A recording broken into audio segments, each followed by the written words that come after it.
سعودی عرب میں لوگ نماز پڑھتے ہیں اور بحث مباحثہ نہیں کرتے۔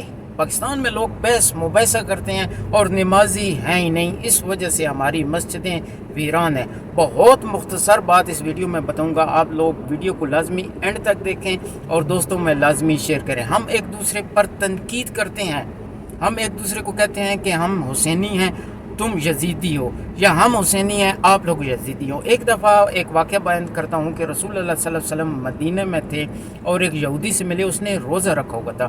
رسول اللہ صلی اللہ علیہ وسلم نے اس سے پوچھا کہ آپ نے روزہ کیوں رکھا ہوا ہے؟ تو اس نے کہا کہ جو بنی اسرائیل کی جو قوم تھی اس کو نجات ملی تھی فرعون سے، اور حضرت موسیٰ علیہ السلام نے یہ نجات دلوائی تھی، لہٰذا ہم اسی یاد میں روزہ رکھتے ہیں 10 محرم کا۔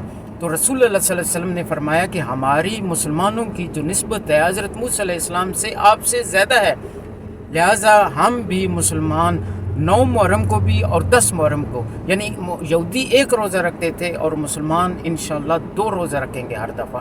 یہ ایک جو ابھی تک نسبت چلتی آ رہی ہے، یہ سنت جو روزے ہیں، جو رمضان کے روزے ہیں وہ فرض ہیں، یہ جو سنت کے روزے ہیں الحمدللہ میں نے دیکھا ہے کہ سعودیہ میں اور عرب ممالک میں لوگ بے حساب نماز ادا کرتے ہیں، روزے رکھتے ہیں اور ایک دوسرے پر تنقید نہیں کرتے کہ میں حسینی ہوں آپ یزیدی ہیں، بلکہ ایک دوسرے سے سبقت لینے کی یہ کوشش کرتی ہیں کہ زہد و تقوی میں نماز میں سب سے زیادہ پرہیزگار کون ہے۔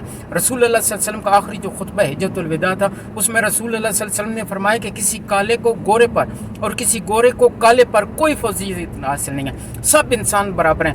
آپ لوگوں میں سے متقی اور افضل وہ ہے جو متقی ہے۔